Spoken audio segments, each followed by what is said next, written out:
ഞാൻ driving left സൈഡിൽ ഇല്ല കേട്ടോ. തന്നെ എടുക്കാമല്ലോ അല്ലേ? ഓക്കെ അല്ലേ? എടുത്തോ. ഏത് ഗിയറിലൊക്കെ എടുക്കണ്ടേ എടുക്കുമ്പോൾ? ആ എന്തൊക്കെ നോക്കണം? ആ എന്നിട്ട് എന്ത് ചെയ്യണം? ആ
എത്ര നാളായി ലൈസൻസ് എടുത്തിട്ട്?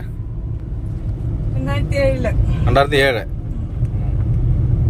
ഇതേതാ സ്ഥലം? ഏതാ? മണത്തണ. ഇതേതാ? കോഴിക്കോട് ജില്ല അതോ കണ്ണൂർ? കണ്ണൂരാ? ഓക്കെ. മണത്തണ അല്ലേ? Kottiyoor road. Okay okay. Licence എടുത്തിട്ട് എത്ര പേരുടെ പോയി പ്രാക്ടീസ് ചെയ്യാൻ വേണ്ടിട്ട്? ലൈസൻസ് കിട്ടി കഴിഞ്ഞിട്ട് 2-3 പേരുടെ പോയി. ആ എന്ത് പറ്റി? അവര് 5 കിലോമീറ്റർ നമുക്ക് തരുള്ളൂ, 1/2 മണിക്കൂർ പോലും കിട്ടുകയില്ല. അതിന് എന്ത് പഠിക്കാനാ? ഇവിടെ സ്റ്റോപ്പ് ചെയ്തു. എന്നിട്ട് പിന്നെ വീട്ടിൽ നിന്ന് എടുക്കണമെന്ന് പറഞ്ഞു. വീട്ടിൽ മിറ്റം വീതി കുറവായതുകൊണ്ട് എടുത്തില്ല. നമുക്ക് അത്ര എക്സ്പീരിയൻസ് പോകല്ലോ, അതുകൊണ്ട് എടുത്തില്ല. പിന്നെ ഇപ്പൊ തോന്നി ഇങ്ങനെ വീട്ടിൽ വന്ന് പഠിപ്പിച്ചു തരുമെന്ന് പറഞ്ഞുകൊണ്ടെന്ന് വീഡിയോ കണ്ടോണ്ട് വിളിച്ചതാണ്. ക്ലാസ് കഴിഞ്ഞിട്ട് അങ്ങനെ തോന്നുന്നു വണ്ടി ഓടിക്കാൻ തോന്നുന്നുണ്ടല്ലോ? അല്ലേ? എടുക്കാൻ തോന്നുന്നുണ്ടല്ലോ അല്ലേ? നേരത്തെ ഇങ്ങനെ വണ്ടി ബസ്സൊക്കെ വരുന്ന കാണുമ്പോ പേടിയല്ലായിരുന്നോ? ആ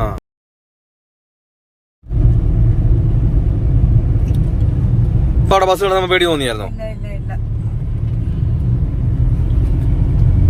മറ്റേ ചേണം ചെറിയ വഴിയൊക്കെ ആയതുകൊണ്ട് ഭയങ്കര പേടിയായിരുന്നു അല്ലേ? അതെല്ലാം പേടിയായിരുന്നു.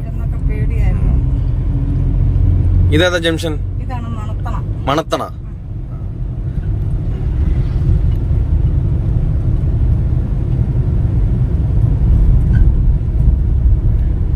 നമുക്ക് ഡ്രൈവിംഗിൽ ഒരു പ്രശ്നമാണോ സത്യത്തിൽ? അല്ലേ? ഉണ്ടായിരുന്നില്ലേ? ഈ പ്രായത്തിന് പറ്റത്തില്ല അങ്ങനെ ഇരിക്കുകയായിരുന്നല്ലേ? എനിക്ക് തോന്നുന്നുണ്ട് പ്രായം നമുക്ക് ധൈര്യം ഉണ്ടെങ്കിൽ ഉണ്ടോ? ഞാൻ സത്യത്തിൽ ഈ വീഡിയോയിലൊക്കെ കാണിക്കുന്നത് ഇപ്പൊ മനസ്സിലായില്ല അത് സത്യമായ കാര്യമാണെന്നുള്ളത്. കൈയും കാലും പറ്റുമെങ്കിൽ ഓക്കെ അല്ലേ? അപ്പൊ അത് കണ്ടോണ്ടാണ് വിളി വന്നത് അല്ലേ? 2 കൈയും കാലും ഉള്ള ആർക്കും വണ്ടി വീഡിയോ കണ്ടോണ്ടാണ് വിളി വന്നത്. അപ്പം കൈയും കാലും ഉള്ളവർക്ക് കണ്ണും ഉള്ളവർക്ക് സ്മൂത്ത് ആയിട്ട് ഓടിക്കാൻ പഠിക്കാന്ന്. വീട്ടിലുള്ളവരും നമ്മളെ പഠിപ്പിച്ചില്ലേ? വീട്ടിലുള്ളവരും പഠിപ്പിച്ചു. ഇനി നിന്നോട്ട് പറ്റത്തില്ല. വർഷമായി നല്ലതായിട്ട് എടുക്കാൻ പറ്റിയില്ല. അവര് മടിപ്പിച്ച് നമ്മളെ. അവർക്ക് ഒരു ധൈര്യക്കുറവുണ്ട്. നമ്മൾ എടുത്തു കഴിഞ്ഞാൽ എന്തെങ്കിലും ആയെങ്കിൽ പിന്നെ അതെ ധൈര്യക്കുറവ് അവർക്കും ഉണ്ട്. അവരെയും കുറ്റം പറയാൻ പറ്റത്തില്ല. അതെ അവർക്ക് പറഞ്ഞു തരേണ്ട രീതി പറഞ്ഞു തരാൻ അവർക്കും വശമില്ല. അതെ പഠിക്കാനുള്ളവരോട് എന്താ പറയാനുള്ളത്? പഠിക്കാനുള്ളവരുടെ പ്രായം ഒന്നൊരു പ്രശ്നമില്ല. ധൈര്യമായിട്ട് വണ്ടിയിലേക്ക് കയറി ഇരുന്നോളുക, ഓടിക്കാൻ തുടങ്ങിക്കോളുക, ഒന്നും നോക്കണ്ട. പ്രായം അധികമായെന്നും പറഞ്ഞുകൊണ്ട് ഇരിക്കേണ്ട പ്രശ്നമേ ഇല്ല.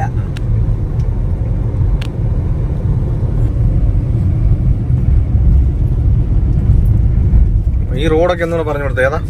ഈ road Manathana road, Kottiyoor road അല്ലേ? ഇപ്പൊ നമ്മൾ എത്തിയ ജംഗ്ഷൻ അയ്യത്തിൻചാൽ എന്ന് പറയും. അയ്യത്തിൻചാല്. ഇവിടെ നമുക്ക് കണ്ണൂരൊക്കെ എത്ര ദൂരമുണ്ട്? ഇവിടുന്ന് കണ്ണൂർക്ക് വണ്ടി കൊണ്ട് നമ്മൾ പോവാണെങ്കിൽ 2 മണിക്കൂർ എടുക്കും. 2 മണിക്കൂർ എടുക്കും.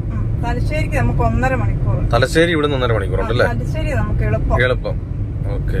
കണ്ണൂർക്ക് ദൂരം കൂടുതലാണ്. ഓക്കെ. ഇപ്പൊ മറ്റുള്ളവർക്ക് മനസ്സിലാണെന്നുണ്ടെങ്കിൽ കൊട്ടിയൂർ അമ്പലം അല്ലേ? അതാണ് ഏരിയ അല്ലേ? ആ റോഡാണ്. Okay okay. കൊട്ടിയൂർ എന്ന് പറയുമ്പോ ഒരുമാതിരി ആൾക്കാർക്ക് എല്ലാം അറിയാം. കാരണം ഉത്സവം 1 മാസത്തോളം കൊട്ടിയൂർ ഉത്സവം നടക്കുന്നതാണ്. അപ്പൊ 1 മാസത്തോളം ഉണ്ട്. അപ്പൊ എല്ലാവർക്കും അറിയാം. എത്ര വർഷമായി ലൈസൻസ് എടുത്തിട്ടെന്ന് പറഞ്ഞു? ഞാൻ 2007 എടുത്തതാ. നിങ്ങൾക്കും ലൈസൻസ് ഉണ്ട്, വാഹനമുണ്ട്, വാഹനം ഓടിക്കണമെന്ന് ആഗ്രഹമുണ്ട്, പക്ഷെ പേടിയാണ് എന്നുള്ളവരാണെങ്കിൽ എന്നെ കോൺടാക്ട് ചെയ്താൽ നിങ്ങൾ കേരളത്തിന്റെ ഏത് ജില്ലയിലായിരുന്നാലും നിങ്ങളുടെ സ്വന്തം വാഹനത്തിൽ വന്ന് നിങ്ങൾക്ക് പ്രാക്ടീസ് നൽകുന്നുണ്ട്. നിങ്ങൾക്ക് ആഗ്രഹം ഉണ്ടെന്നുണ്ടെങ്കിൽ എന്റെ വാട്സപ്പ് നമ്പറായ 8606190693 എന്ന നമ്പറിലേക്ക് കോൺടാക്ട് ചെയ്യാം. നമുക്ക് പ്രായം ഒരു പ്രശ്നമല്ല. ഇത്ര നാളായിട്ട് ഈ നല്ല പ്രായത്തിൽ എന്നെ കൊണ്ട് പറ്റില്ല, ഈ ഒരു പ്രായത്തിൽ ഇനി പറ്റില്ല എന്ന് മടിച്ചിരിക്കുന്നവര് ഞാൻ പറയുന്നു, നമുക്ക് പ്രായം ഒരു പ്രശ്നമല്ല. ഏത് പ്രായമായിരുന്നാലും നിങ്ങൾക്ക് ആഗ്രഹമുണ്ടോ എന്നെ കോൺടാക്ട് ചെയ്യും.